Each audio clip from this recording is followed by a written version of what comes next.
The opening 2 rounds of Season 3 of the Full Send Sims Esports iRacing Spec Miata Championship were both run on tracks that would be considered fairly smooth, especially Round 2 last week at Barber Motorsports Park. For Round 3 tonight, to borrow a phrase from our legendary comedy troupe Monty Python, and now for something completely different. Tonight, the series shifts to the moving high-speed 7-point shaker rig that is Sebring International Raceway, where the mantra of survive the bumps is equally as important as surviving and coming out on top of the competition.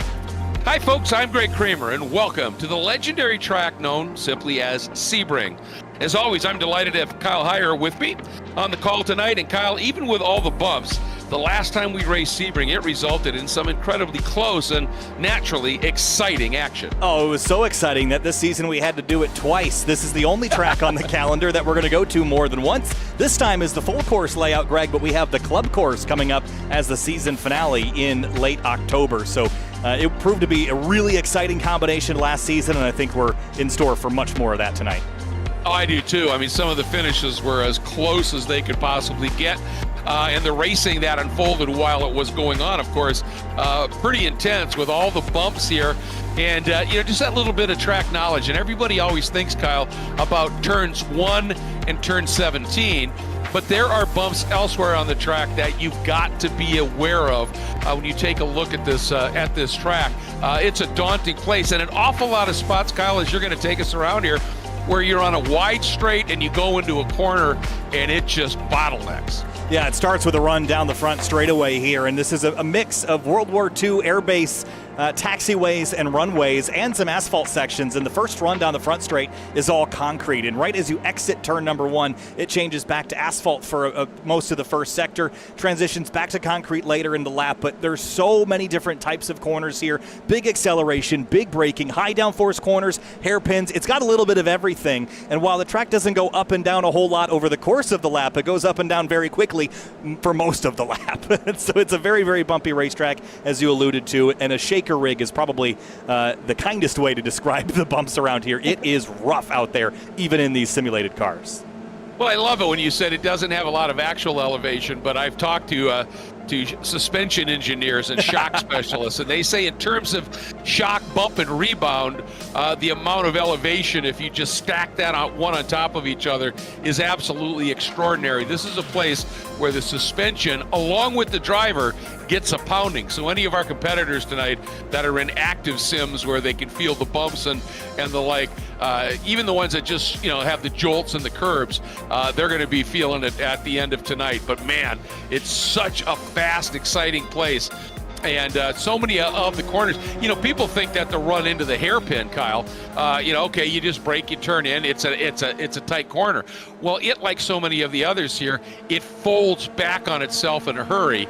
And, there's been a lot of warning in terms of the virtual drivers meeting for this one. Give people room at the exit if they're on your outside shoulder. Yeah, the track width changes here a lot.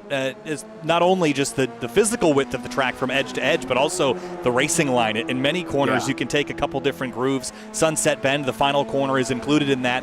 But turn 1 in particular, that's a pretty single groove corner. If you miss it, you're wildly off course. So it is a challenging lap because of all the nuance it has that is produced by those bumps. And I think a lot of people will tell you that 24 Hours of Daytona is absolutely a test of endurance, but 12 hours here, the engineers will say, is tougher on equipment and drivers than 24 at Daytona.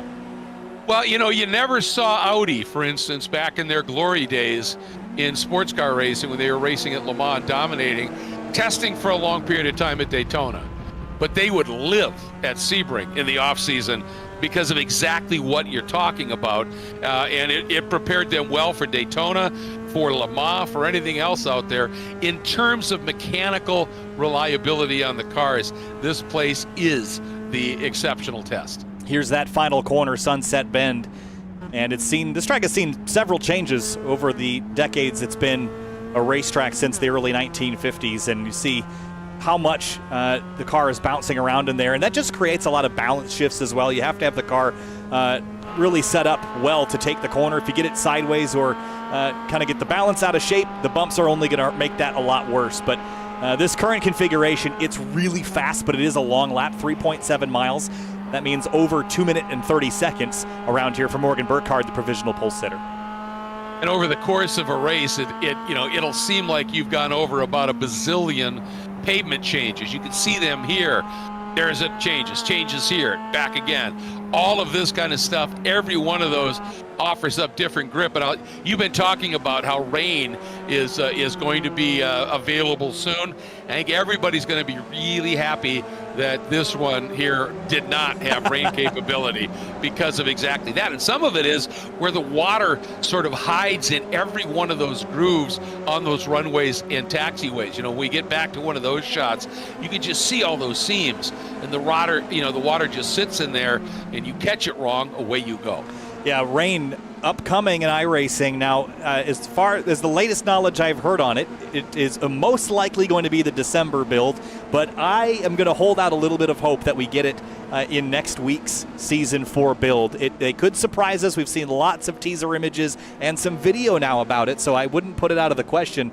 And I'm sure once that feature ends up in iRacing, I'm sure the league will consider running us in some rain races later in the season. We've got Road America, VIR, Daytona upcoming, then Lime Rock, Watkins Glen, Road Atlanta, and right back here at Sebring. So lots of opportunity to get some rain racing in should we get that opportunity. And Greg, I can't wait for rain. It adds such a unique element to motorsport that we have never seen in the iRacing service before. Oh, that will be absolutely glorious. And that last segment that you were just showing us, that run through turn 16, or what they call the Le Mans curve, right there's been a lot of discussion here about track limits, and you have to be on the curb. You got to have one side of the car on the actual track surface. But what about there? What's the iRacing scenario there about that wide swing to the left before you turn in to Le Mans? Use all of it. There is no track limit on the driver's left area there, but the curb that it precedes it, you have to have the center line of the car to the right of that preceding left-hand curve. Now, once you get to the end of that curb, you can go as far as you want left. I think there's diminishing returns over there because you're eventually going to miss your turn-in for the Le Mans curve there, but it is definitely fair game, and we'll see drivers exploiting that. Wherever iRacing says that you can exploit it and the league says we're using iRacing rules, drivers will use every inch of leeway that they get. Yeah, and that quick flick left, if you overdo it, it can actually slow you down running through Le Mans. So you've got to be a little bit circumspect running through there. There's what I was talking about, how you think that hairpin, if you've never been here before, it just is a normal hairpin, but it comes back on itself in a little mini chicane. So easy to overshoot there.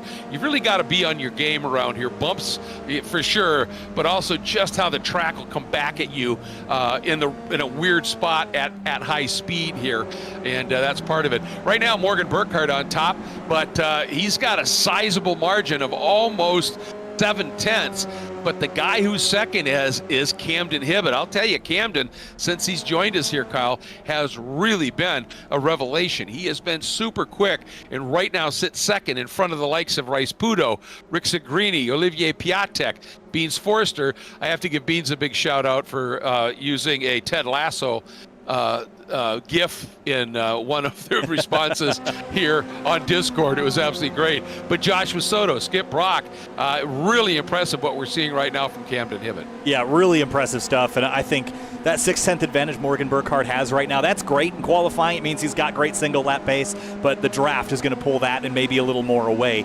That back straightaway run from Le Mans all the way down to Sunset Bend, it is just feels like forever. It's like an 8-hour-long road trip in one of these cars. And then, one of the other things I wanted to talk about is how many times over the course of this lap, we've got some fast turns, absolutely, but how many times do you slam the brakes and slow it down? Enough times where you've got multiple passing opportunities per lap. But the fun passing opportunity that we saw create exciting finishes is right here in Sunset Bend. And that was big drama last year with finishes just a couple thousandths of a second apart on the run back to the start-finish line.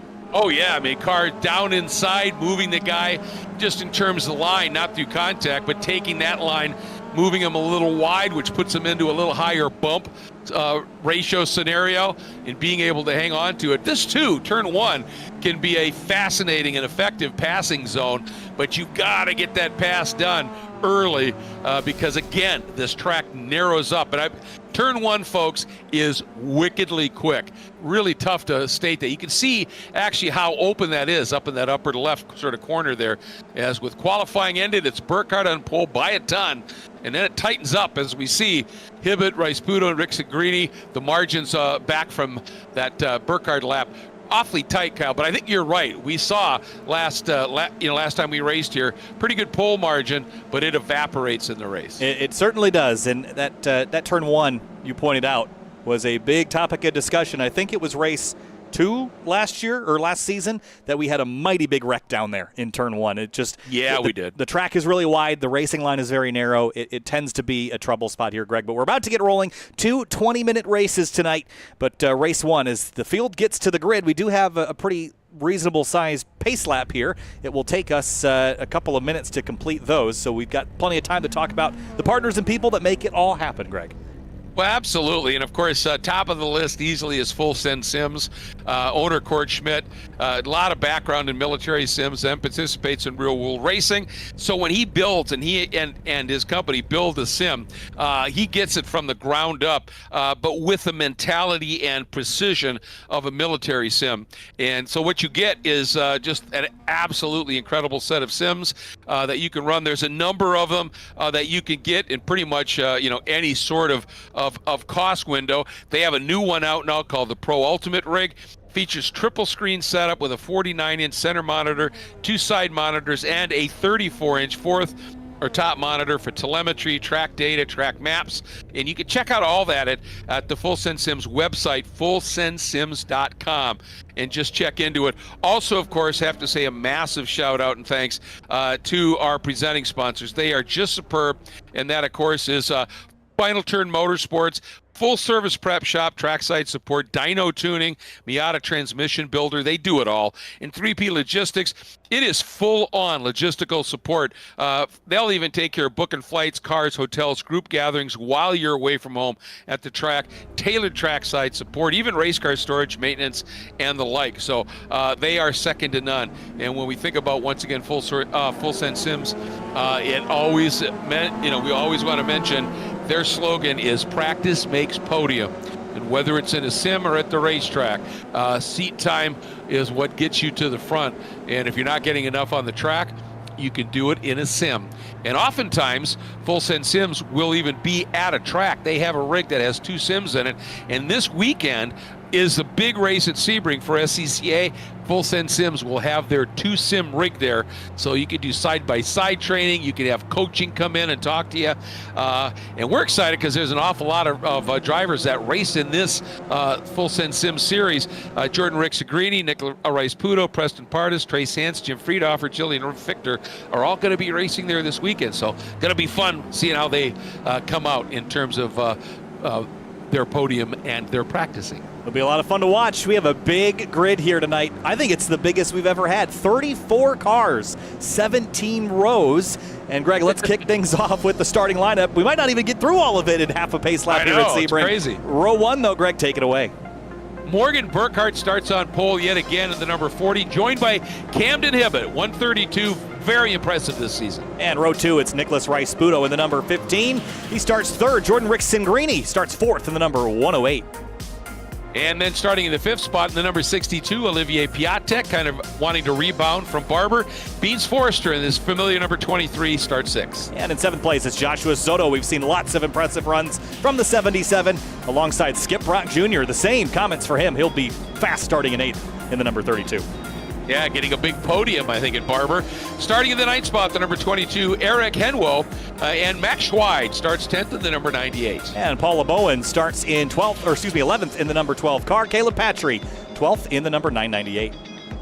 And starting 13th is Dean Dibdahl in the number 99. He'll be joined by Noah Rosser in that on that row. Number 33, starting 14th. And Gene Reyes in the number 14 starts 15th place, and Michael Cotes starts 16th in the 213. And starting 17th, the 89 of Jim Friedhofer, and starting 18th, the 311 of Jorge Ortiz. 19th place is Max Bankin in the 00. Michael Melvin starts 20th in the number 36. Starting 21st, the 08 of Luis Milares. Starting 22nd, the 042 of Seth Bullman. 23rd place, Andrew Wozencroft in the number 80. Dave Brown rolls off 24th in the 17. Starting 25th, Weston Adams driving the number 92, and Max Dara starts 26th in the number 11. And 27th place is Mike Schmidt in the 531. Wayne Buttermore rolls off 28th in the number 73.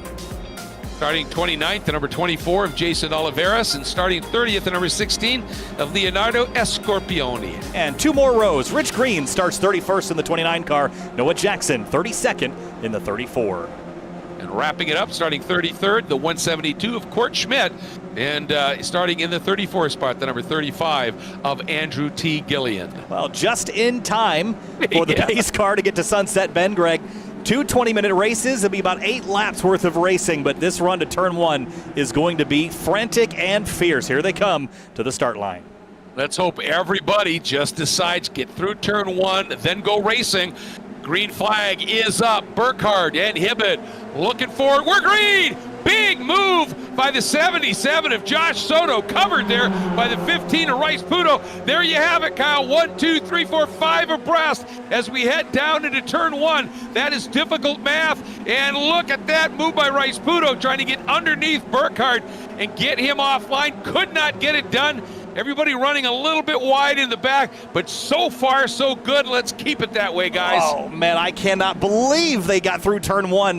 Me either. They were that wide, but and through turn 3 for the most part. I think we got almost everybody through, and we have. Now into turn 5. Morgan Burkhardt leads over Hibbett by 0.4 of a second, but the frantic start has turned into a very orderly single file line for the front 4. Still lots of shuffling back here, though, as they run down to the hairpin for the first time. Yeah, we saw Josh Soto make that big move, but sometimes you get pinched by trying to do that. That's exactly what happened to him. So he has now slipped back just a little bit into that 9th spot. He's got the 32 there of Skip Brock on his inside, and Skip able to make that pass stick down into the hairpin here. But now, look at that. Soto fighting back, Kyle, trying to get up on his shoulder. Yeah, he's left side, but the next turn's a right-hander. That's Cunningham. If he can stay up alongside and carry speed through there, I think he'll have a good shot at holding it with the left bend after that preceding tower turn, but it's tough to stay on the outside here. Contact behind with the 14 of Reyes and Dibdal. They've sorted it out now as they sweep on through, jump the curb here on the left and set up for tower turn. This is a single file turn 13. You really can't go through here side by side very effectively. No, it's a passing opportunity if you get a great run, but you can't really run it side by side. And Soto did get that pass done on Brock, and has relegated Brock there. You can see it right there. So now Skip Brock, looking in his mirrors, has Max Schweid in that sort of teal trunked and highlighted. There it is, that beautiful number 98. So that is Schweid sitting in that 10th spot right now, and everybody I'm so impressed. Ooh, Brock really pounding the curbs. That was a close one. Yeah, he might have gone over the edge there, but if he didn't carry enough speed, it won't flag it as a penalty. But that's about as far left as you can go on that rumble strip without getting called for a cut track. So leaning on the edge of the boundaries for sure. That tells you he's a race car driver, absolutely. You bet. And look at Schweid stuck up. Unfortunately for Schweid, I think he's so close he can't really use the momentum. He thought about it there, but he just did not have enough run up onto the back of Brock to be able to do anything. And now coming up on the back of Schweid, Eric Henwo in that very visible pink machine, that number 22. But up front, battling continues here on board now, and are in the cockpit with Camden Hibbett, watching him work right now. Yeah, he was second place coming to the end of the lap, then dropped to 4th. Had a bit of an internet discontinuity that kind of shuffled him back. I think he reappeared down the order further. That can happen sometimes if your internet isn't working on all cylinders here, so that's a little frustrating. He's got the speed to run on the podium. Now he's going to have to fight his way back at least one position. Rice Puto, Rick Singrini, though, takes second and third place away, but look out because Rice Puto and Burkhardt are building a separation, which they did at Barber last week, and it worked out for him. It sure did, and we've seen this before, and we have seen, and I think we saw it here once earlier, Morgan Burkhardt has a big lunge to the inside by Rice Puto and makes that work. Does it stick on the exit? That's going to be the question. He swings over a little bit. Burkhardt comes back up, gets to the inside, Kyle, side by side. Yeah, Rice Puto was not waiting around. He had the opportunity to go for the lead, and he took it, but immediately lost it back. We're seeing a lot of internet issues here, Greg, and I wonder how much the weather right now is factoring into that across the whole East Coast, essentially. I've seen a lot more people flash in and out, which tells me that there's an iRacing server issue or potentially some weather that is causing some problems. But it's just a distraction, not only for those that are seeing the flashing, but for those that are dealing with it. So that's a consideration tonight that we'll have to keep in mind as trouble for Max Schweid in the number 98. Max was having such an incredible run, and now has that problem. He was sitting in 10th, really competitive, right on the back of Brock and Henwo. See what happened here, Kyle. Yeah, going down into Cunningham, and it was kind of on his own. I wonder if he gets any contact from behind. Jumps the curb pretty wildly there, runs out wide into the gravel, and just understeers off, and then just goes straight into the tire barriers. Yeah, and you can see, I mean, there are spots on this track where the runoff is relatively limited, so you've really got to be precise here. Let's take a look. Look at way to the inside is Camden Hibbett. He is losing spots like crazy. I wonder if that may have been a penalty for jumping a curb somewhere. Let's have a look. This is going off into Jean de Bienne and then into Le Mans. Watch this left-hand turn. It wasn't that one. Maybe it was the right-hander. Oh. Well, I guess I couldn't confirm nor deny that one. Again, with him disappearing. So, interesting. Yeah, he's got to be frustrated. We know he's got such speed. Now he's back in 8th. But look at the pressure Rice Pudo continues to heap on Morgan Burkhardt here. And we've seen Nicholas being willing to make the move and try and go around. And he really gets out of one well. Look at the pace. Burkhardt's going to cover it, so it's going to be really tough for Rice Pudo to do anything here into turn 3. And now we get into the serpentine section. And I was just going to point something out. You know, they used to have that hairpin down at turn 7. Used to run deeper in and then be a much tighter turn back without any little wiggle in it. It was just a tight corner. But after a couple of cars ran wide and ended up off the outside, they made this abrupted version, the shortened version, with this turn. And the old school racers refused to call it. There you see the old hairpin layout. And the old school racers refused to call this a hairpin. They call it a safety pin. Yes, the safety pin turn. Now, I've seen that safety pin get used quite a bit. There's a great video. I think it was a Corvette that ran out of brakes there and ended up on the road next to the 7 Sebring Hotel. So that runoff is appreciated, I think, when drivers have issues, but maybe not when they don't. Let's keep an eye back here on Paula Bowen in the 12 and the 22 of Eric Hewo in the purple car, the pink purple. And good battles formulating here, just on the tail end of the top 10. Yeah, exactly. This is a great scrap. Paula right now has that 10th spot. And I think we just now are on board with Jorge Ortiz sitting at 12th, who makes a big lunge down underneath Eric Henwo. And Henwo bounced off of him, but managed to stay on track. And that was Dean Dibdahl that Henwo got into it with. Almost looked like Henwo may have had a problem if he hit the brakes or something, and the car just lurched on him. Yeah, that was a strange-looking incident, but the 22 is out of the race. We'll go back forward to check back in on Burkhardt and Rice Pudo and Rick Singrini in 3rd. And then Beans Forster lurking in 4th. I like where the 23 is running right now. Not out of the lead battle, Greg, just lurking for when it gets spicy up front. We know it will. Well, exactly. And here's the big story is look how much Rick Singrini, Forster, and Petrie have closed back down on that lead duo. And you've got to wonder as Forster looks to the inside as they come out here. I don't know if that's going to work. Still, you're going to see Rick Singrini with the right line on the inside here. But they have run down this group up front. Look at Rice Pudo way over to the inside as well. And all of this jousting has allowed this to become really about a 5-car scrum right now. Yeah, Caleb Patrick actually contacted the wall entering turn 1 because he was so far to the right that he clipped that wall. And that's all concrete kind of Jersey barrier over there, and they're not lined up perfectly. And it's really easy to damage the right front of your car on those sections of concrete barrier if you're not too careful. So it's something for Caleb to keep an eye out for. Cheating over to the right as much as you can will help kind of widen up the corner and increase that arc, but it comes at a cost if you misjudge that entry. Here's Rice Pudo again on the run down to the hairpin. Does he make it stick this time? gets down hard on the brakes. This time he's got the car all the way ahead. Look at that. Rick Segrini thought maybe I could punch my way through and realized there was going to be contact. Nice job by Jordan saying, nope, live to fight another day. Now Burkhardt is going to try and come right back after Nicholas Rice-Budo. One thing we've learned about Morgan, Kyle, he's a really good counterpuncher, isn't he? He is, but he's going to sit on it, and that opens the door for Forster to drive down to the inside of Rick Segrini for third place, but he will not be able to complete it. Great defense there by Jordan. Got caught a little bit by surprise, but didn't completely bail out of the corner, kept his pace, and will stay third place. And also, I think a shout out to Beans as well, who realized that Jordan was still going to be on his left shoulder at the exit and gave him room without just running him off track. So we're seeing some really aggressive racing, Kyle, but it's respectful as well. Gotta love this. That's absolutely what we're looking for. Look how tight the front two are. Rice-Budo isn't going to run away, I'll tell you that. Burkhardt's going to keep him honest. Look at this train behind, the three-car battle that ends with Skip Brock Jr. Camden Hibbett is the lead initiator of that one. Jorge Ortiz leads about a five-car fight for 10th place, and that's kind of where the close groups kind of end. Look at the 12 up the inside. It's Paula Bowen, and we'll have a run up onto the back straightaway. Yeah, Paula up on the wheel tonight, really heaping some pressure on. Speaking of pressure, how about Morgan Burkhardt? Can't even see him behind Rice-Budo as they feed it into turn 17.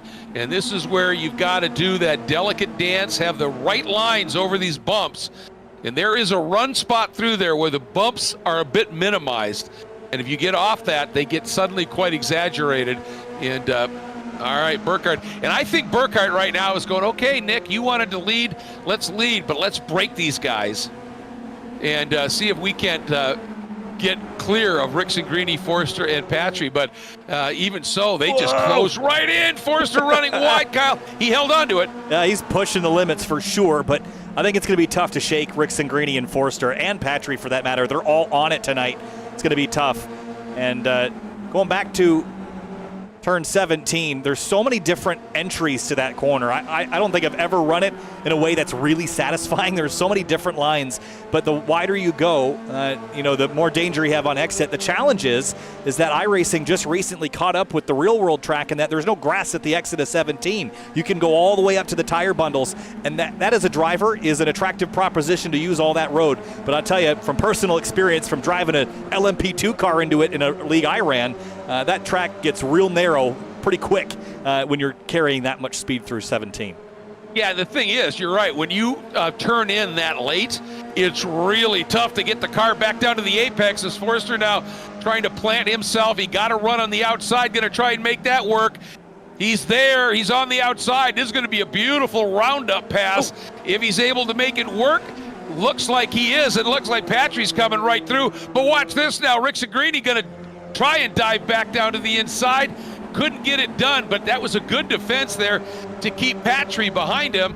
And that pass by Beans Forster looked a little bit like Lena Chin at Circuit Legends and Grid Life. I was going to say, around the outside, that's a tricky move to make, especially in a corner that has such a tight radius. That's a challenging proposition. By the way, here's Olivier Piatek, Skip Brock Jr., and Camden Hibbett. This is a three-horse race for 7th place, and it is really fun to watch. Camden kind of buried after a really strong qualifying effort, but having to hold off Skip Brock Jr. and Piatek.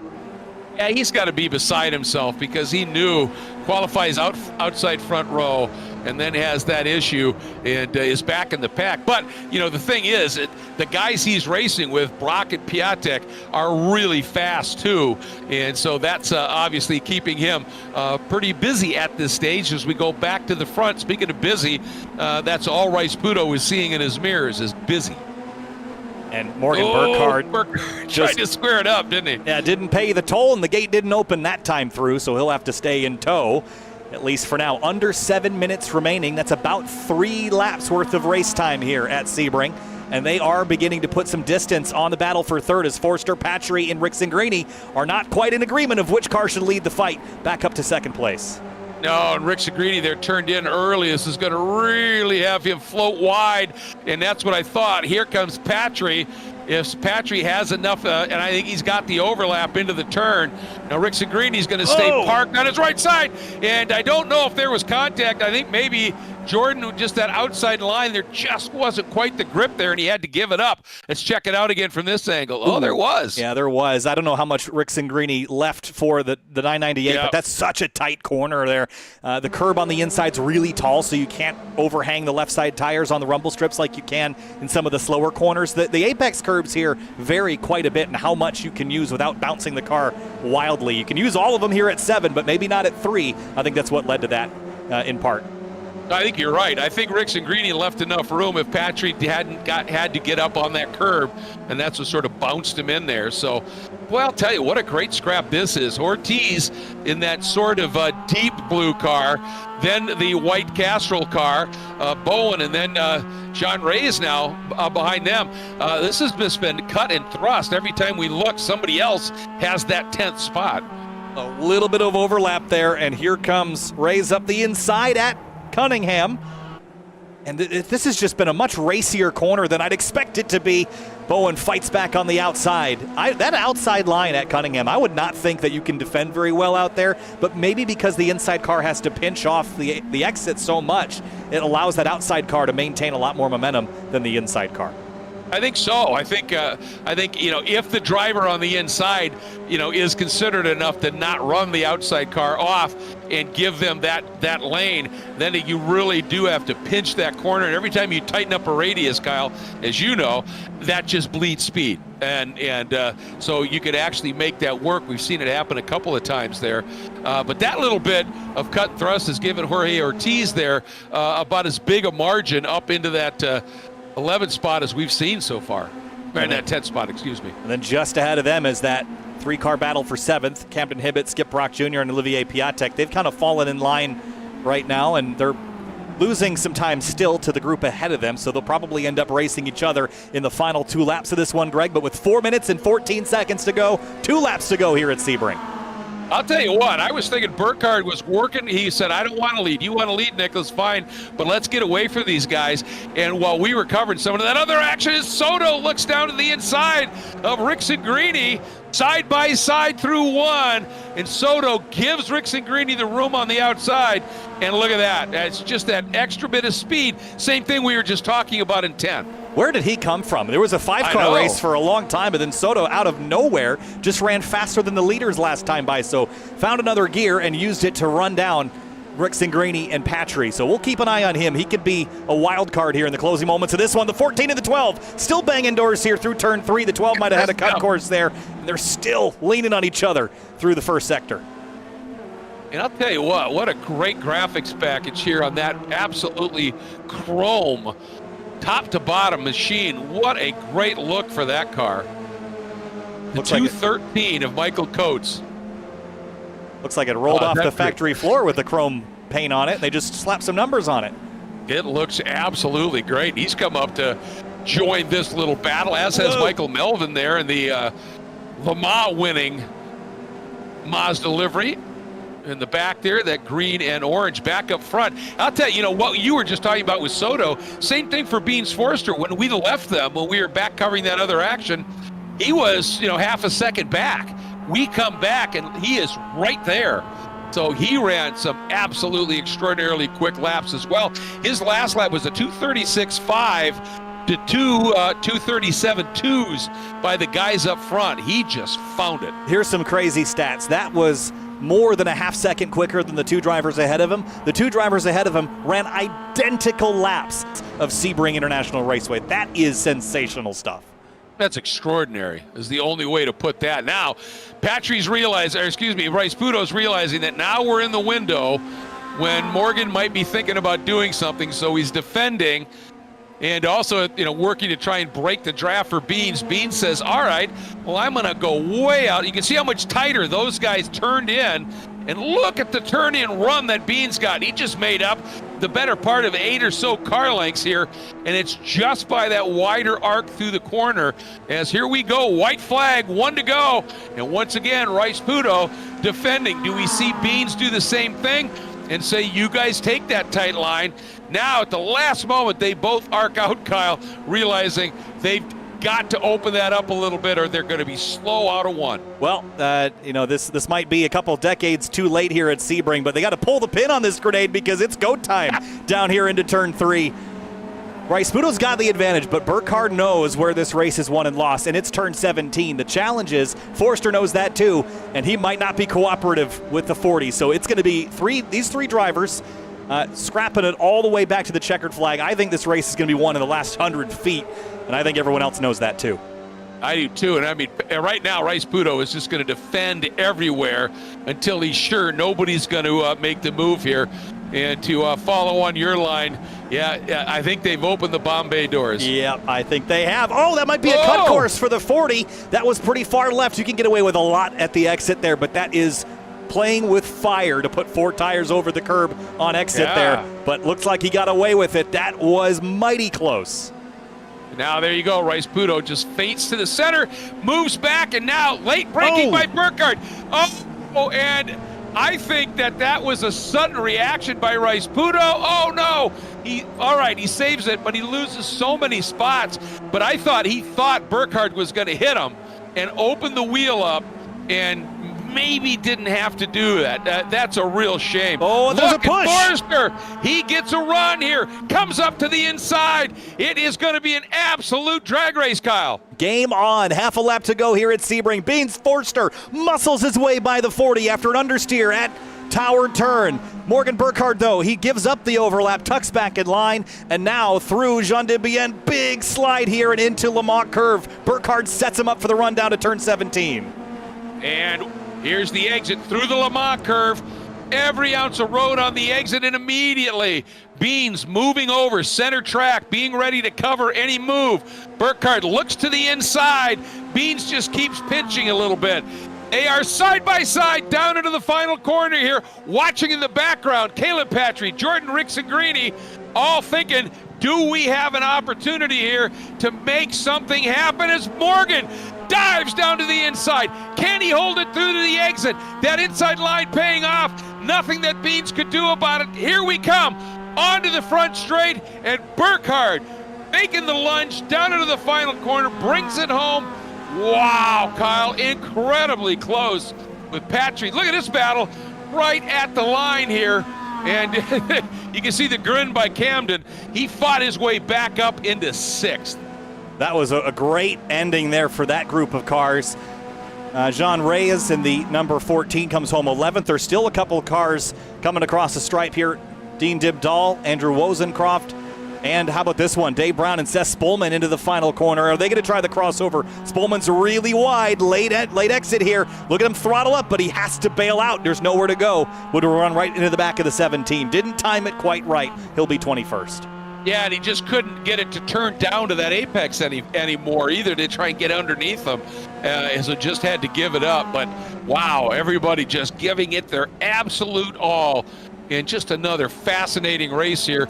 The official margin of victory there, you can see it, about 0.2 of a second. But, man, those last couple of laps were way closer than that. Oh, that was really exciting stuff. We'll go back and look at a couple of things, including the run down to Cunningham where Rice-Pudo and Burkhardt, I think they tangled. We'll have a look at it here in the warm-up for the next race before we get rolling. But Beans Forster, excellent job there. Just didn't quite play the cards right. I think he tried to cross him over. We'll look at it again. I think he tried to cross Morgan over, but Morgan just slammed the brake pedal in the middle of 17 to keep Beans from timing that crossover. And that little forward thinking on Morgan's part to stab that brake pedal and keep the 23 from crossing over, I think won him that race.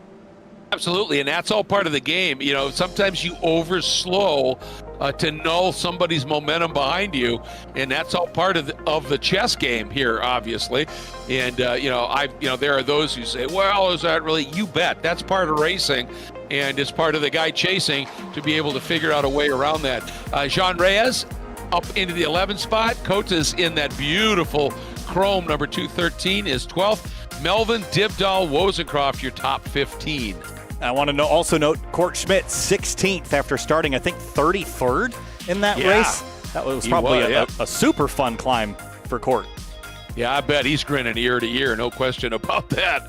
So, wow, what an absolutely amazing outcome here for this first race. And what I love is we get another one coming up in just a couple, Kyle. We do. And before we kind of get into the intermission period here, let's go back and have a look at a couple of the moments from this race. First of all, I wanted to go back and look at the start of this, because this race, I cannot believe they got through turn one the way that they did. Look at this start.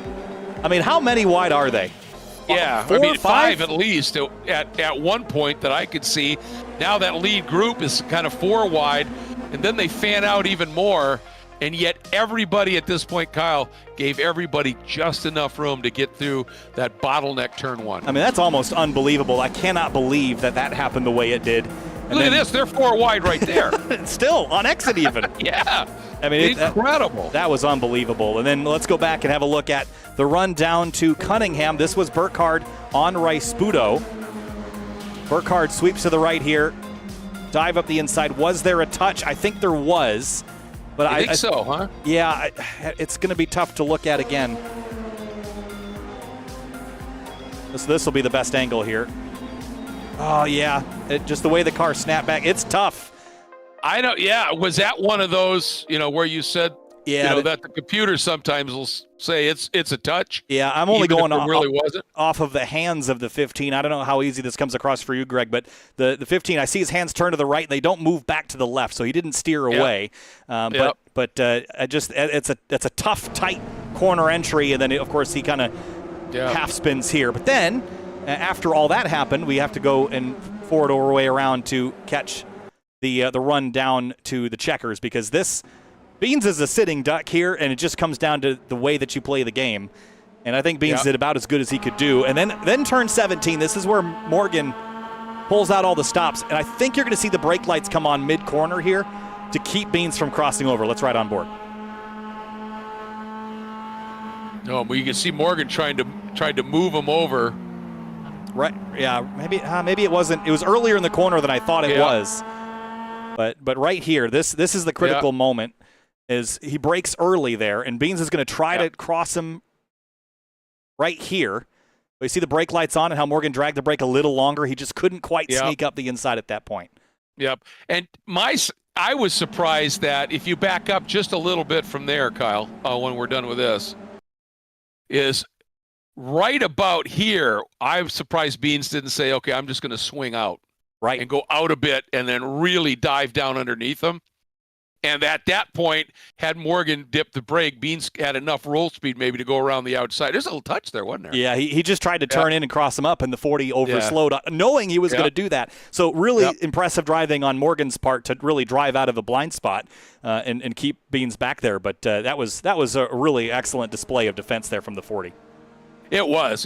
And the other part was, we saw on the previous lap, Rice-Puto all the way to that right side wall to not give anybody the opportunity to get up underneath him. And Beans elected to go more center track, and Morgan just had that run and pop to the inside. So interesting. That's part of the chess game is, okay, what do you think is going to work best, right? Yeah, I mean, and I think we're going to see it all over again here in a couple of minutes. We're going to line them back up the way they finished and go again. And even compared to last year, Greg, we had a really good finish last year, but this race this time, or I guess I just keep saying last season, the action was ever present throughout the entire field, and I'm excited for the second race. Oh, absolutely, and especially when you think coming in, Rice-Puto had the point lead by 6 over a two-way tie with Caleb Patry and Morgan Burkhardt. They were only a point clear of Beans Forrester, then Josh Soto, Skip Brock, and Kurt Schmidt in close concert behind him. So points tables right now are really tight as well, which always keeps this interesting. We just want to remind everybody, if you're interested in sponsoring this season of racing here, we're still looking for more presenting sponsors. We got 2 more race nights, so that's just more visibility. And also FSS, Full Send Sims, will email a sponsorship package for your review. But some quick notes, your company logo will receive prime graphics positioning during the broadcast, multiple audio mentions during the show. Company logos will be displayed on site wherever the FSS mobile sim unit goes to. There's all kinds of things that are part and parcel of being able to be a sponsor of this championship. Also remember, Full Send Sims offers one-on-one instruction sessions. Go to GoSendSims.com. Your instructors are two-time champ Morgan Burkhardt, Ben Beans Forrester, Conrad Chachik, and of course the racing schools. You don't want to be missing out on that. And our next race is going to be Road America, and that week leading into the weekend before Road America, we're going to have one of the schools for that as well. So check all that out. Great opportunity to just learn, improve, and keep practicing.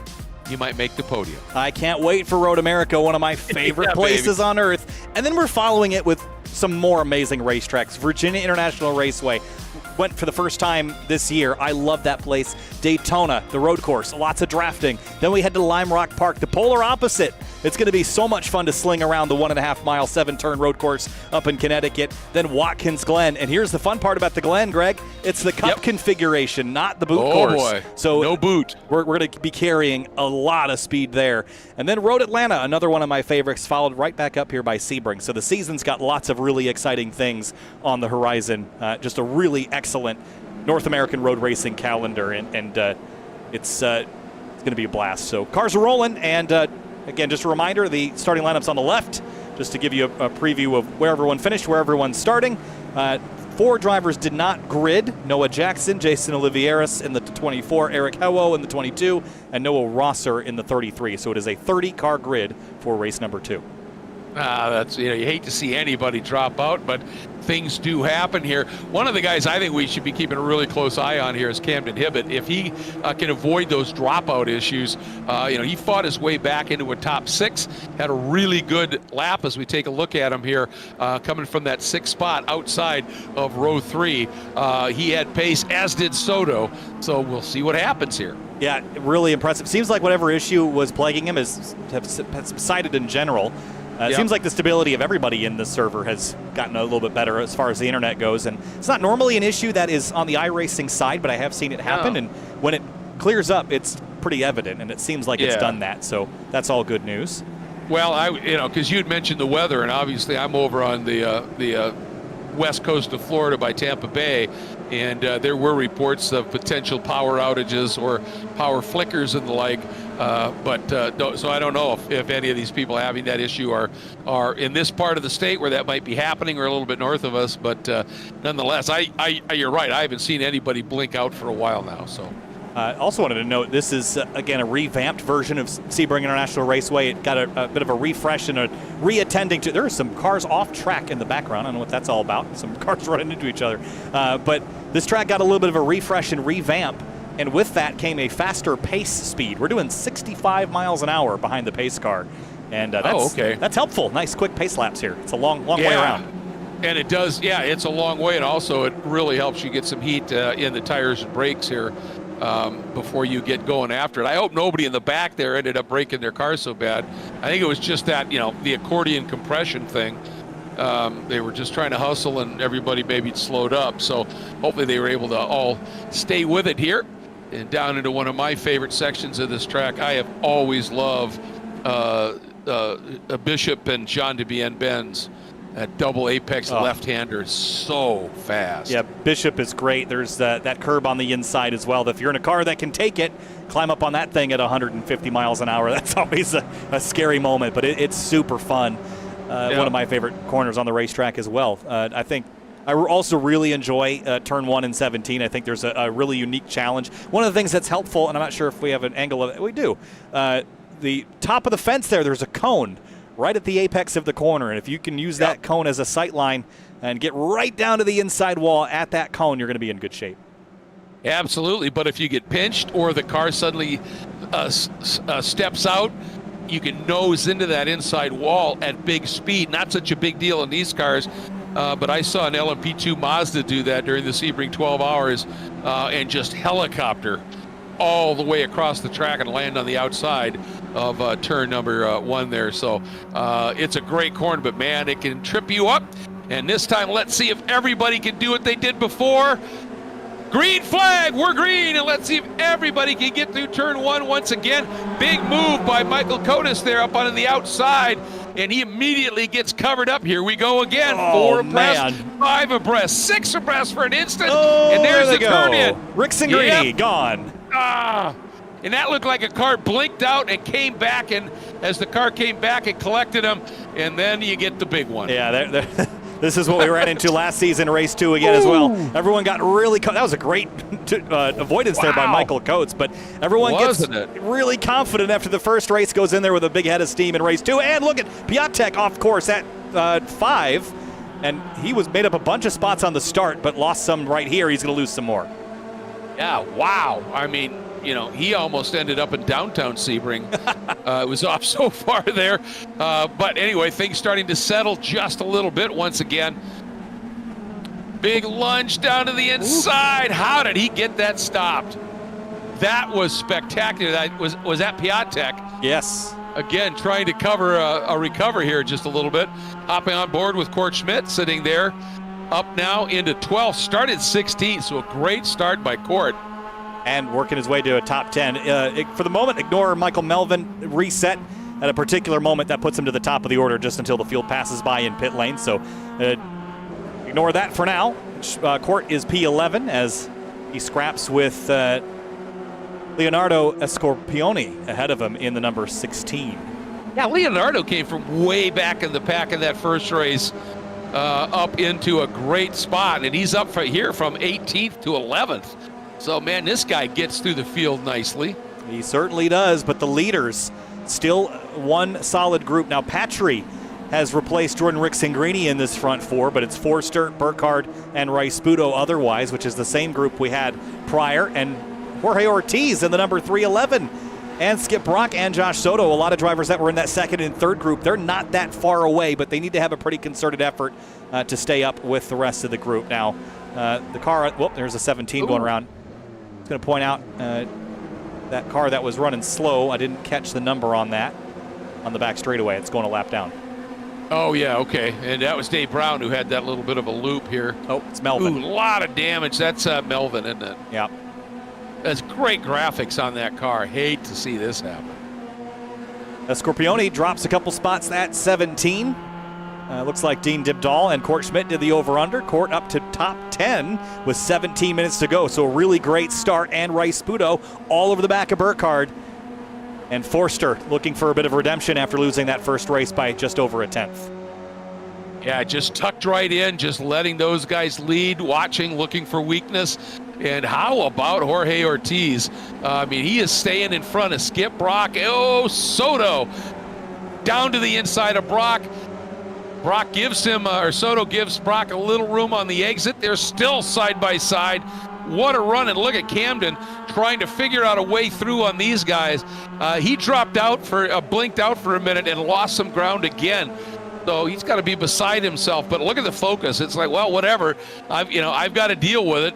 No sense complaining. Let's get on with the job and trying to fight back up into this again. Yeah, he's been pretty clinical. Big lunge from Piatek behind him in the 62. He's been late on the brakes tonight, but it's been working out for him in that green MX-5. So put him up into 8th place for the time being. But Josh Soto is going to try to muscle it back on driver's right heading into Cunningham. Ooh, that was a little defensive. Oh, and now he gives it a late lunge here. And look at Piatek. Oh, they touch. They hang on to it. Tight. What a save by both of them, Kyle. It was ahead in the steering, so when he got clipped, he already had the counter steer built into it. But side by side through tower turn, I don't think so. So Piatek's going to lean back, try to get him on the exit here. Clips that curb on the inside. It's a sharp one, but he's got a good run here heading into Bishop. Yeah, he does. Soto a little bit pinched on that turn into Tower. People forget what a crucial turn that is, because essentially from Tower all the way down to Jean de Bienne, it's just flat out. And so you get a bad run out of Tower, you're a sitting duck sometimes as you get down into this 15-16 complex. And let's see, looks like Soto able to keep that speed alive, and in fact has moved back up. Looks like he's closed some ground up in that lap already to Skip Brock. And we have had a lead change, and let's see if we can pick up how it happened. It looks like it was already done by this point. Let's see. It was down into Jean de Bienne that the 15 muscled the lead back past Morgan Burkhardt, and they're still going to fight it out. I don't think anyone's driving away from the pack tonight. We've seen that. That's a thing of the past, it seems like, tonight.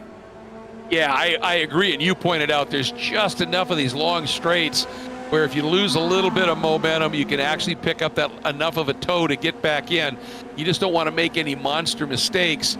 And the last thing you want to do is, early in the race, get side by side for too long here and allow the guys behind you to just reel you back in again.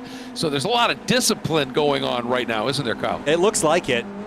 And I don't think Morgan fought the pass too much. I think Morgan knows how to play the game, and he knows when to play the game, and it's not yet. We're on lap 3 of about 8, so plenty of time left to discuss who wants to lead this race. And jumping back to 5th, Jorge Ortiz and Camden Hibbett. Camden's got a decent run here. Yeah, he does. Let's see if he's going to be able to do anything down into the the hairpin. And he's got a nice run. But, boy, Jorge really deep on the brakes and makes it work. So nice job by Jorge Ortiz. Really, that was a case of the best defense was just a good offense and just out-deeped him on the binders. And Leonardo Scorpioni has had a problem. Slow on the backstretch heading down to the hairpin, and don't know exactly what happened here. It looks like he had a slowdown to serve. If we could go back and maybe. Oh, yeah. Oh, he was really sideways at 3, and there's where he got the slowdown. Yep. Boy, that's salt in the wounds, isn't it? Yeah, it sure is. That's one of the big complaints about the slowdown system in iRacing is it doesn't care how you got off course or if you gain time or not. If you go off track and it's at any reasonable pace, it's going to penalize you. If you go through there real slow, you'll get away with it, but it definitely hurts really bad to go off track. Yeah, clearly. All right, here we go into this. Love this sequence of corners. Now that little flick left, open up the arc a little bit, get on the hammer. And this is where we have seen consistently here, Morgan is so good at playing the game through here, isn't he? Yeah, I don't know. Is he going to go for it here, or do you think he's going to sit back? Well, the answer is yes, he's going to go for it. Swings to the inside, and he'll make that run. I think he just had too good of a run not to, Kyle. I think you're right. I mean, at some point, Bryce Budo didn't defend that, right? He's not going to fight it at this point. So as much as it looks like they're challenging each other for positions, I think there's, again, I use the word co-opetition, a Darrell Waltrip word, because that's effectively what's going on right now. And Nicholas Bryce Budo's got too big of a run to give this up, and Morgan won't defend that. No, and the thing for Morgan right now is Caleb Patry going to try and get down to the inside as well, and that could freeze Morgan. Morgan going for a big wide arc, going to try and reclaim something here on the exit. Not going to be able to do it here. Thought about maybe, all right, I'm going to pop in there going into turn 3. Just couldn't get it done. Forrester hard on the brakes behind Zippy the Wonder Slug there, trying not to get into the back bumper and rip that fun decal off. Yeah, so Morgan Burkhardt gets pushed back to 3rd. Now, I don't think that was in the conversation. I think he feels much better being in 2nd place than 3rd. So I think we might see him try pretty hard just to split these teammates up. You never want to have teammates 1st and 2nd. They control the race when they're like that. Well, absolutely, and what can happen here is, if Bryce Budo, looks to run the quicker line through the corner, and you see Burkhardt slide over, well, Patrick can cover that just a little bit, and looks like a little bit of a moment there for Jorge Ortiz, and he has dropped back just a bit. Yeah, and he gave the 32 a shot going down into 7. Yeah. And bent up rear bumper there. And here comes Soto in the number 77 up driver's left. And that's going to be a squeeze there. That's really tight. They're going to get together. Touched. Look out. They gather it back up, but that was a dicey moment. Great save by Ortiz there. Almost like he was expecting that there might be a tap. I mean, why? He was knocked sideways. It just saved it. Yeah, the spotter might have called clear here. And you see the 77 break slightly earlier, maybe anticipating that, but did a really good job of wowing it up and keeping it from turning into something worse. And the interesting thing with everything these guys have been doing, and they've been doing it before we picked them up, Camden Hibbett now has cleared this group and is absolutely set sail now, trying to run down that group in front. He is flying right now. Did you just see how close to the edge of the curbing he was? Yes. at the S's here. Watch the left side tires as he gets to the exit curb there. That's about a 6 or 7 inch drop off. The left rear tire trailed over the edge of the curbing there. That was cool. Look at that. It was. Right there. The left rear tire's off, the left front tire's on. Cool stuff. right, and running the absolute edge here, no question about it. Here's Soto now got nice position on Ortiz and able to get through, and still Ortiz tries to pitch him a little bit. Looked like they may have had a little tap. Now Ortiz going to try and swing down and get him on the exit on the inside here. And Olivier Piatek watching in the background. And Dean Dibdahl has thrown in some really fast laps behind Piatek and is closing down on this group. I love watching this battle from behind into turn one. Watch that outer line. You see, he had to turn in when he did, and the 77 kind of hesitated, and Piatek muscles him off course there. A little hip check there, and for Dibdahl behind. Boy, I'll tell you, Dibdahl now is going to get the run as a result of that, and nips through and picks that spot up and takes ninth away from Ortiz.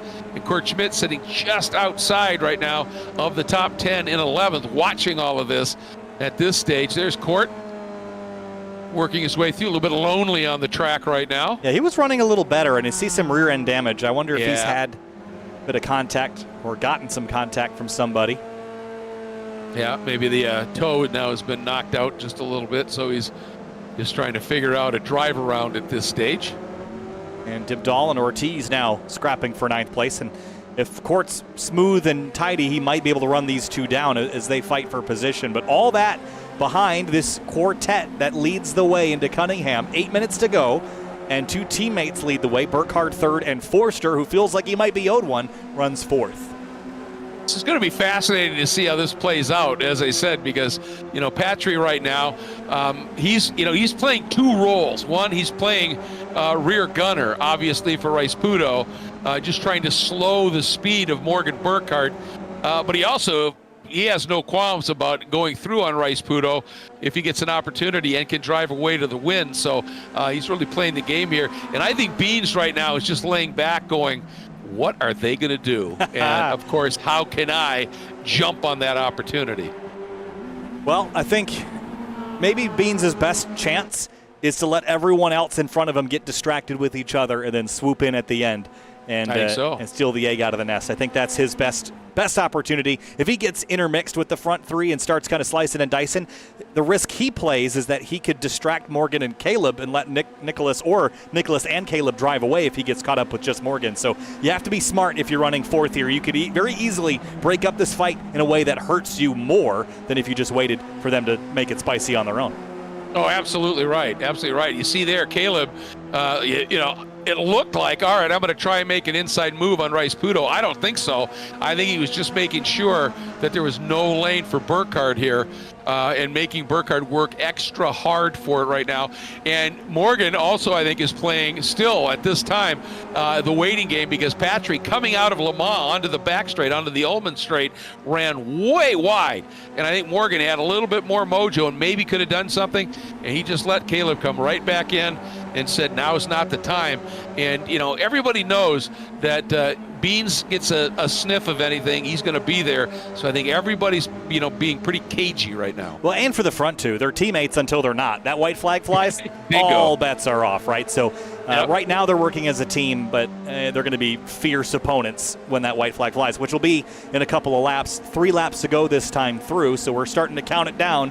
14 minutes in, 6 minutes to go. And I think that's exactly what Morgan's banking on, isn't it? Is, all right, these guys are going to start fighting, and that's probably going to give me an opportunity here. Not to say that if he doesn't get a shot and able to slide through on Patry, he won't do it in a heartbeat. But as you said, you don't want to do something that's going to really slow you down, you and Patry down. And with 2 laps to go, I'll let Rice Pudo get away a little bit. Again, this is why I call this high-speed chess, man, because you are always thinking about, all right, what's my move here? And, how can I capitalize when the moment's right? And you're trying to play a couple moves ahead, and everyone else that's in the race is moving pieces on that chessboard. It's not easy. Bet.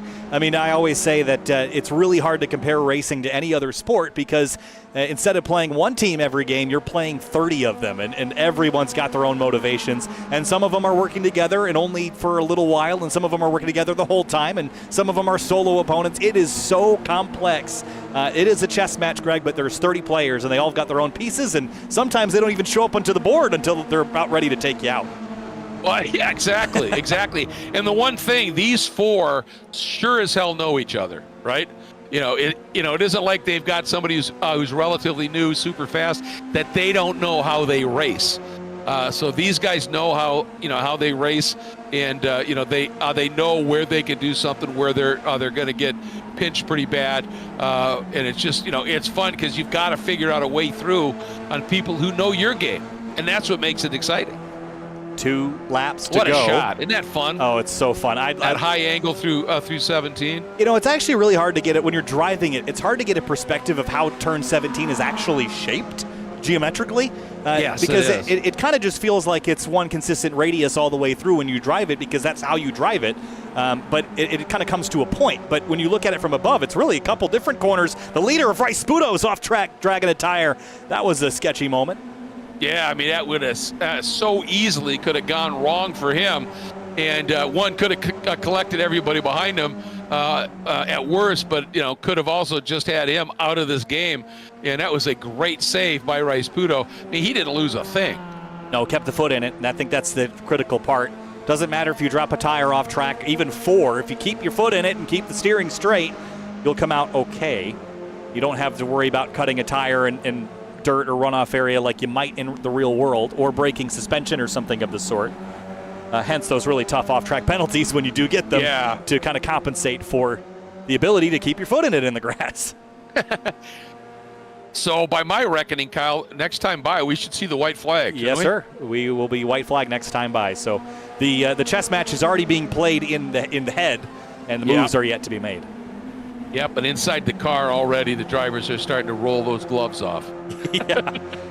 Figuratively, pull those course. belts tight, because you're gonna be standing in the seat here the next couple of laps in anticipation.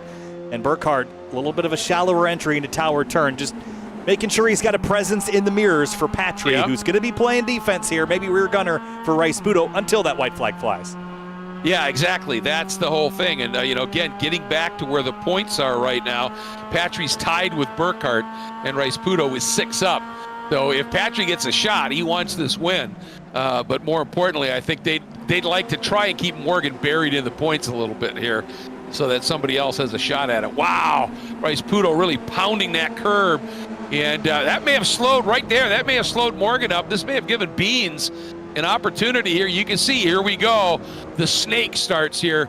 Part of it to defend, part of it to try and break the toe. Yeah, I wonder if Caleb was kind of laying back a little to keep Morgan from making a move to the lead right now. The risk you play with that is it builds a really strong slingshot run for the driver in tow in the slipstream. If you hold them back like he did, you don't get a very big draft on the car that you're following.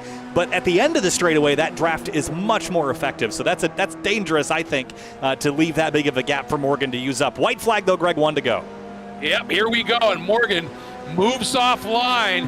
That causes Patry to try and cover. Here comes Beans looking to sneak down the inside. Not close enough here. And Rice Spudo, a little shallower turn in.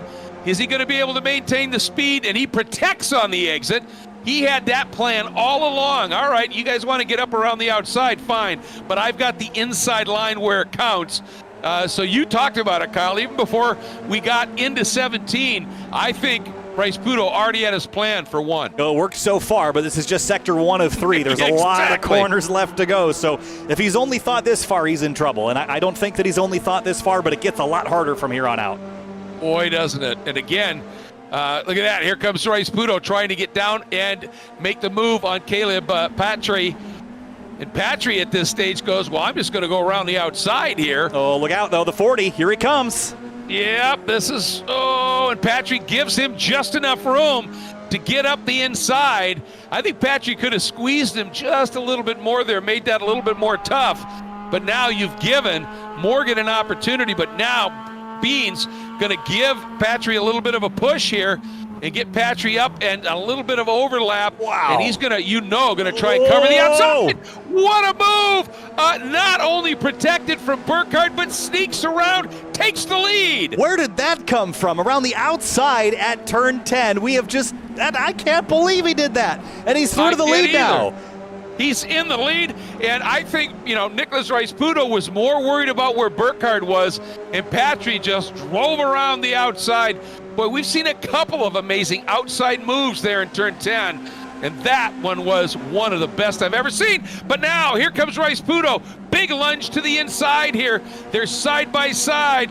That gives the opening here. Burkhardt now going to try and square it up. And Rice Pudo, a little bit tighter entry. Burkhardt gets one hell of a run here. And he's going to be trapped on the outside, but Kyle, he got a monster run. Now the guys behind him should get double toes, so watch for Beans here. Oh, Forster is going to look left here as Burkhardt chases Rice Pudo to the right. Forster has got an opportunity to undo the mistake from the first race. Swing out wide, final corner, here they come, Greg. All right, and there comes Rice Pudo down to the inside. Forster on the outside shoulder, side by side. Forster, that run too wide. Now though, here comes, watch for this. Does Rice Pudo, does Patry have anything? It's a drag race to the line. And Burkhardt, once again with the win. And incredibly close. Whew. And that all started, Kyle, that was Burkhardt's run through Bishop and Lamar. Wow. That run he had through there was nothing short of exquisite. That was unbelievable. Morgan, again, playing the game to perfection there. And there was one little fumble between the teammates back at turn 16 that led to all that really unraveling for Patry and for Rice Pudo. But Morgan did everything he had to do. Forster was there, just, again, he was kind of boxed in by the 15 as well. So what an epic battle. Let's go back and look at the replay of it while it's fresh in our minds here to watch all that from really turn 16 on. Yeah, I'd go back even to 14, yeah. Let's go back. Here we go. There we go.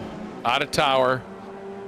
And things look pretty settled here, don't they, Kyle? They do, and they come unraveled so quick. I mean, they just they find a thread and pull it. And here's that 15, looks up the inside, and they got through side by side here at Jean de Bienne just fine. But it was turn 16 where there was a little bit of contact between the teammates, and that opened the door for Burkhardt right here. They didn't do this coordination quite right. The 998 makes contact. The 40 splits the difference. And that's what opened the door for Burkhardt to take the lead and really lead into 17. And he's actually going to shuffle the 15 over here. Watch, he's going to make this right turn, and the 15 lets him do that. Yep. And that opens the door here for Beans to come along. And now Beans says, that's not going to work, so let's give it this run. And, man, he threw it. He chucked it in there.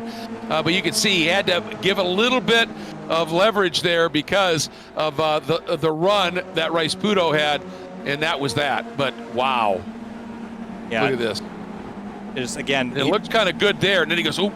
Yeah. And he had to open it up. It's so frustrating to watch because this is kind of what happened to him last time, just less severely. I know. And he wants to do that crossover, and just the timing and the placement of the car wasn't right. I don't know what he could have done here other than just try to carry the speed a little more into the corner and turn in later, but I don't know if that would have worked either. But just a fascinating display of racecraft here from everybody in this last little run to the checkers. Well, the interesting part of that was Beans, had it been just one car, I think he makes this work easily. Yeah. But because there was two, there was nowhere to go. Right, and then we have to go back to Cunningham here. This, I was not expecting. Was it the previous lap that the 998 got the lead? Yeah. Let's go back and look at that because that was worth going over. It was incredible. One more jump here, I think, will get us there. Or was it the next lap? We'll have to fast forward here, but for the movie magic here, we can do that. There we go. Yeah, I think it's coming to 11 this time or 10 this time. So the 998 is trailing here, not in an advantageous position, I would say, at all. No, he's trapped on the outside, doesn't look good, but it pinches Rice Pudo and Burkhardt, and they have to tighten their line up there, and he just ramps the outside, rolls huge speed, Kyle. Super fun to watch. Wow. Let's talk to a couple of them here. But Burkhardt's, and I got to say, Burkhardt's line, when he squared up, as we take a look at the results here, coming out of Lamar Curve, he just split them and found an absolutely open lane where he didn't have to give up any speed. It was just, he threaded a needle there that I didn't think was going to exist. Brilliant. Yeah, super fun to watch, and we'll get to chat with the top 4 here in this race, and I'm going to see if Camden Hibbett's around to chat with as well. He's had an interesting night. Yes. But top 10, Joshua Soto 6. Skip Rock Jr. wasn't really completely up where he needed to be tonight as far as pace goes, but had the racecraft, just didn't quite have the raw pace to stick with that front group. 7th in race 2. Jordan Rick Singrini, after getting involved in that collision at turn 1, finishes 10th. Yeah, it's tough day for Jordan, as I said. Doing everything he could there to stay with that lead group, where he certainly had the speed to run here. And then Jorge Ortiz showed great speed, but ended up being a little bit of a pinball. Got bounced around a little bit, and that dropped him back. Cord Schmidt right there in 12th. Max Bankin, another race where he's just knocking on the door there of that top 10. Kotis and Wozencroft, then Friedhofer, Spolman, Max Schweid, Rich Green, and Mike Schmidt complete your top 20. And looking on down to 21 through 30. Some drivers that had some offs and DNSs, but I should say that 4 of these drivers didn't even take the green, so we had a lot more drivers finish that one, which is always good news. Absolutely, that was great, and it's really sorry after what we saw her do in that first race for Paula Bowen to be out. A real shame, because man, she was absolutely on it in that first race. Well, let's talk to our 4th place runner in this race, Caleb Patry. Caleb P4 in that final race. But we were all watching with 2 to go. That pass around the outside at Cunningham Corner, that was intense. Take us through the battle there all the way to the end. It didn't quite pan out the way I'm sure you hoped, but it was fun to watch you slice and dice. Oh, for sure. It was definitely a really, really fun race. In my experience racing here, if you're on the lead in the last lap, all you really have to do is just go all the way to the inside and park it, because it's very, very hard to pass around the outside unless the person on the inside overslows it a bit. So I knew it was going to be tough there. Trying to get around Nick there that last lap with the way he was defending, and with Morgan and Beans breathing down my neck. So I just had to pick a line and commit to it and hope that whoever was on the inside slowed up a lot. And that's kind of what happened there whenever I went around the outside, and unfortunately wasn't really able to cap them. They got me back like a couple corners later, but super fun racing all around. Congrats to Morgan for his wins, and of course Nick and Beans. Shout out to them for some great racing. And I got to ask you, Caleb, during sort of the middle part of that race when you got through, and it was you and Nicholas running 1-2, were you just sort of playing rear gunner, just trying to keep Morgan from having any opportunity to make a move on either of you at that point, hoping that he get buried a little bit? Just kind of hoping to stay behind him and see if we could work together to pull away, because I mean, if I would have went through, there would have been no shaking the pack behind me. So what do you do in that situation? There's no real place I could have gone, or nothing I really could have done to shake those guys. So I just decided to see if I could save my tires a little bit, see where he's faster, and see where I can make a move. Well, and then I'll tell you, I mean, as Kyle said, that move for the lead around the outside at 10, and then what happened from your perspective down in the last, the 15 and 16 coming onto that long back straight?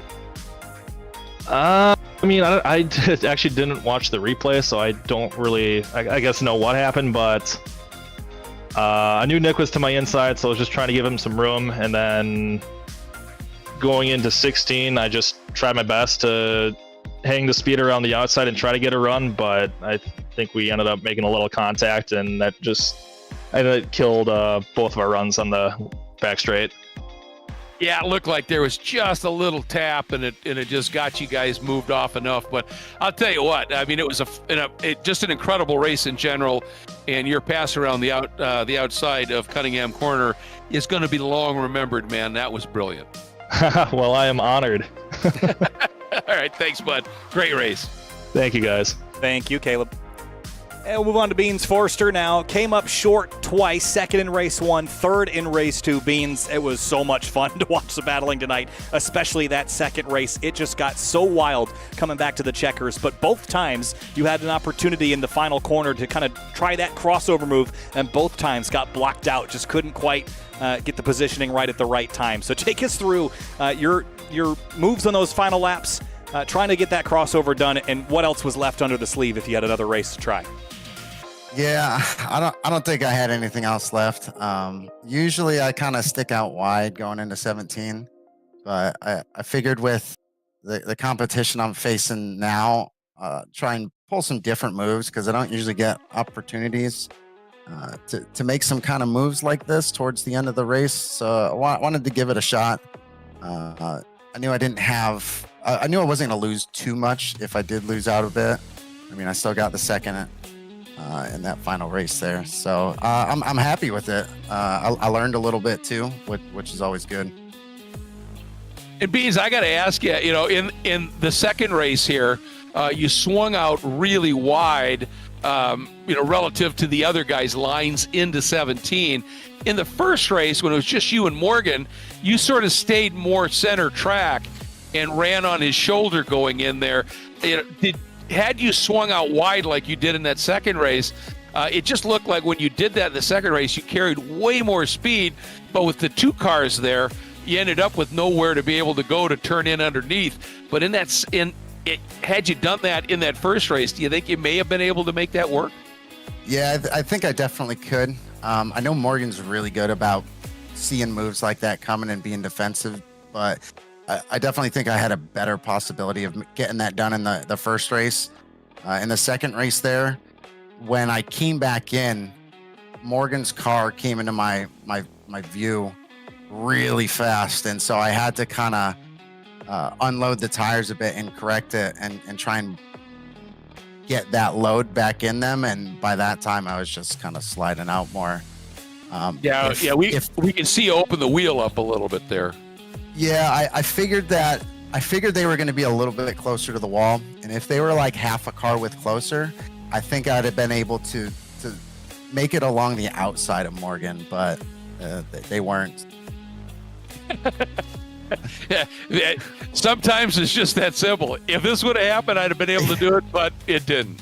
I know, right? I know. But Beans, as always, man, just a joy to watch you race and to watch you, give it everything you possibly could there. Just absolutely spectacular as always, man. Yeah, awesome. Thanks, guys, for commentating, for putting on such a good show. And then I got to thank my wife because it's our 9-year wedding anniversary tonight, and she's letting me race. So I guess I got to win her. You married yeah, exactly. I got to win there. So. Yeah, you did, man. So you have a win and 2 and 3 podiums tonight. When you add that up. And again, I gave you a shout out earlier, but I was looking through some of the notes on Discord, and you had a Ted Lasso gif. Beautiful, baby. Thank you. Thanks, Beans. Thanks, guys. We're going to move on now to Camden Hibbett, who was 5th place in this race. And Camden, tonight you qualified really strong. Started up, I believe, on the front row in the first race, and had some nice top 10, top 5 runs tonight. But it seemed like there was, I'm not sure if the blinking was on my end or yours, but it seemed like there was maybe a distraction from that tactic standpoint, and also just some really good racing that you were involved in. So take us through your night and fighting in 5th through 10th this evening in that 132. Come out of the gate pretty hot in this third season of the Full Send Sim Spec Miata series. Yeah, I don't have a ton of experience in this car, so it's a learning experience for sure. I think I just need to figure out the tire deal. It's with the added weight and power. I think it's the tires definitely wear out a lot, and I need to figure out how to keep the tires in the window for the final half of the race. I think the first 10 minutes, I think without some issues early into tonight's races, I think I stay with the leaders. But they just start to gap me more and more, like the final couple laps. So, but yeah, some great racing tonight. I know it was fun racing Nick to the line in race 1, and same thing with Josh in race 2. Hopefully I can get some more time for practice so I can start running up front and competing for wins here pretty soon. Well, you clearly have the pace, as was evidenced by your qualifying run and what we've seen you do in a number of the races. In that first race, when you drop back a bit, your fight back up into a top 6 was really, really cool. And you were running really great laps in this second race. You just were too far back, to be able to do anything. But with that practice, man, you're going to be there. You're a great addition to this series. Thanks so much for deciding to join us. Yeah, thank you for having me. It's I've been watching the broadcasts back, and you guys do a great job with the broadcast. It's been really fun, like you said. Looking forward to Looking forward to figuring out how to run up front with the leaders. I can't wait to go compete for wins in this league. It's been an awesome experience so far. I don't think that's very far off at all, man. Thanks again. Thank you. All right, thanks, Camden. Camden Hibbett, 5th place tonight in race number 2. Let's move on now to our top podium finishers, Nicholas Rice-Sputo, who comes home in 2nd place in this second race. And Nick, tonight, it was really fun to watch that battle between you and Caleb Patry. We were talking about playing the chess match and how complicated the moves are and how many players are in the game. But there was just 4 of you at the end, and even still, it's just hard to hold back the river that is Morgan Burkhardt there at the end. I'd be lying to you guys if I wasn't a little disappointed right now after getting taken out in the first race and then just missing out at the end. But I'll get them next week, I promise. Well, it was fascinating. I mean, that battle, of course, between you and Caleb, and then that stunning move he was able to make around the outside in 10.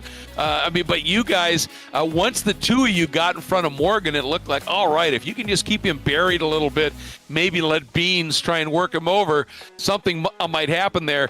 In that last coming through 15 and 16, Caleb alluded to it. Looked like there was just a little touch between you two, and it just affected both of you enough, and somehow Morgan was able to thread the needle and didn't lose an ounce of momentum, and just left you guys scrambling a little bit. Yeah, he squared up that exit very well after we were going kind of too wide through there, so he was able to get a really good run. But actually, when Caleb passed me around the outside in that one corner, I was trying to check up the brakes so that Morgan and Caleb would go too wide, but then Caleb got all the way around me. I didn't think he was going to be able to carry that much momentum around the corner, but...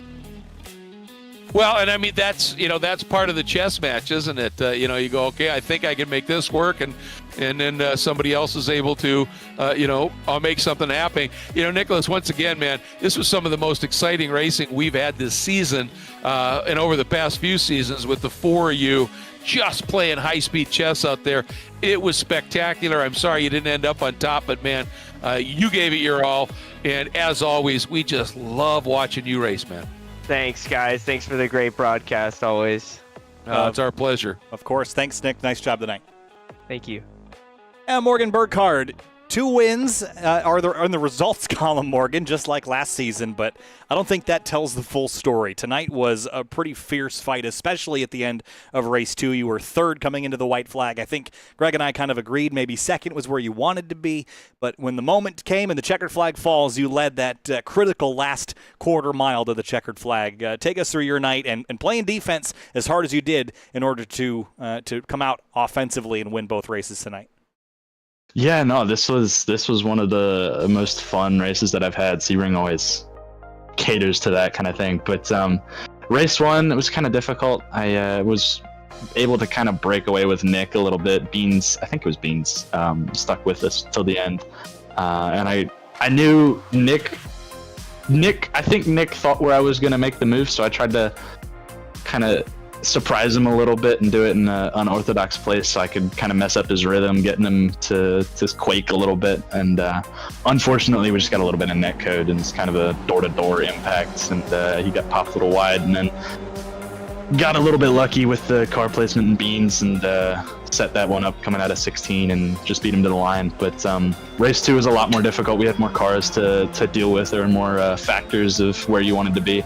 But coming into the white flag lap, I knew if I tried to make a move on Caleb, he was going to fight it pretty hard, and I didn't want to really risk that, losing the gap to Nick. So I knew Caleb was going to really want to push the envelope on Nick, try and make that move real early. So I kind of let him do that, let him do all the aggressive stuff, while I kind of just sat back behind, conserved a little bit of tire, blocked up Beans a little bit, and then made the move. Got really lucky with them going side by side through 16, threaded the needle a little bit, had a little bit of contact, but everybody stayed on the road, and I was able to kind of just walk through the holes that opened for me.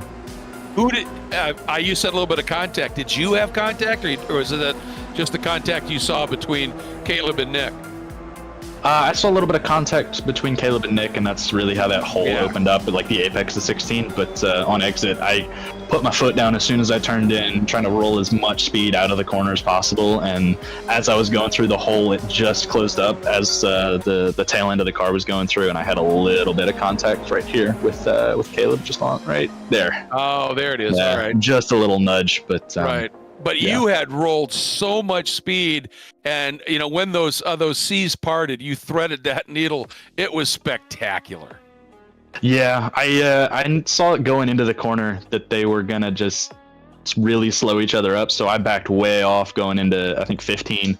See, I'm even on the brakes through here, just kind of going around, and then flat on the throttle as early as I possibly can, and the hole was perfect, and it just worked out awesome. Yeah, it was spectacular. And then as you guys went down into 17, Beans pops to the outside and tries this monster arc through there. And I believe that if it had just been one of you, I think Beans may have been able to pull this off. But with the two of you, nose to tail, there's nowhere for him to go because his entry speed was amazing. Yeah, he had a really, really good arc into the corner, and I knew, since we had the 3 cars back there and somebody was right up behind me, if I just kind of parked it down to the apex, kept it really tight off the corner to really deteriorate the over-under, that I'd be able to kind of keep momentum out of the corner. It was a really, really good attempt, but just because Nick was right there. I think had Nick not have been there, he would have had a really good shot at the over-under, and we would have been a real drag race down to the line. He probably would have got it, but just the way that it got rolled, the cars were placed in just a spot that I could kind of defend from 3 guys at once doing one move.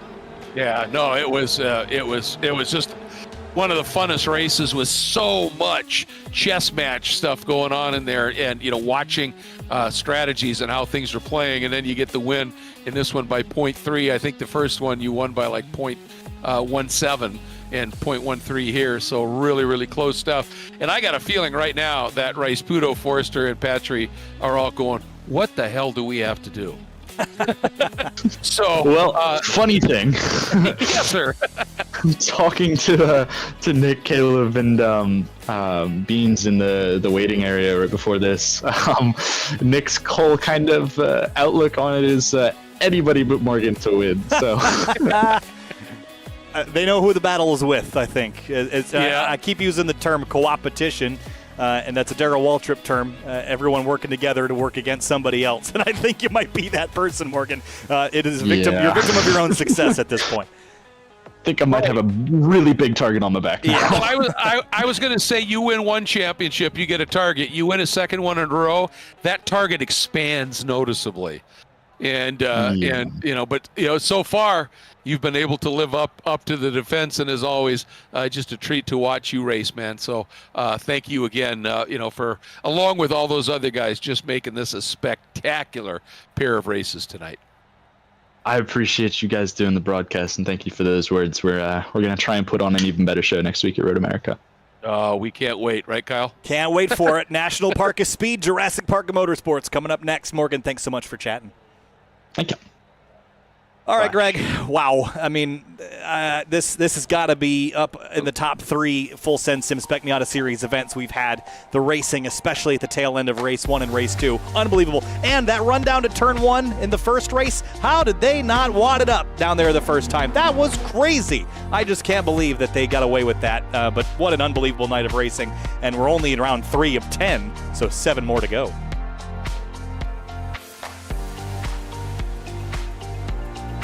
Round of the championship. Are you back? I'm back. Sorry, that was my fault. We're back. No problem. I went to move Morgan and move myself. So I was just going to say we're super excited to round out the rest of the season with the National Park of Speed, Greg. And, this round I think has been one of my favorites. There's so much racing on the last 2 races. Just an unbelievable show. And I think it's got to be top 3 events for me that we've done in the full send sim Spec Miata series. Oh, without a doubt. These two races were just off the hook, exciting. It's so much strategy being, played out and on a long course that's treacherous with the bumps and everything. And the cool thing is we get another long course. It's just now with a brand new repave. Although in the game here, it is what it was previously, but still long, really fast, smooth. A absolutely world-class facility as well. Personally, one of my absolute favorites, if not my favorite. And I know you like to call it the Jurassic Park of Speed. I call it America's Nürburgring. They call it the National Park of Speed. But any way you look at it, Kyle, it is truly one of the greatest tracks in North America. Can't wait to get these Miatas out there. Talk about drafts and making a tow work. It's going to be thrilling, and how fast that place is. It is treacherous. It's old school. It hasn't changed since 1955, and I just think there's so much good coming our way as far as the schedule goes, Greg. So wrapping things up here from Sebring, just unbelievable show, and we've got plenty more to show. You bet. And again, to everybody that's tuning in here on YouTube, thank you so much for joining us each night. We really appreciate you tuning in. And that wraps up our coverage here at Sebring International Raceway. Remember, next event is going to be Road America coming up on the 5th, a week from tonight. Remember, on the 31st, we want to remind everybody that on the 31st, you have the opportunity to be able to do a school here that is at Road America. So if you plan on racing with us this Thursday night, make sure you take that school. You will be very, very happy you did. That's going to wrap up our coverage for Kyle and for everybody that's a part of this, certainly Cord Schmidt and Full Send Sims and our presenting sponsors as well. Just an incredible group. Again, Final Turn Motorsports, 3P Logistics. We're wrapping things up from Sebring. We look forward to seeing you from Road America in 1 week's time. For Kyle Heyer, I'm Greg Kramer. Thanks so much, folks. And until then, take good care.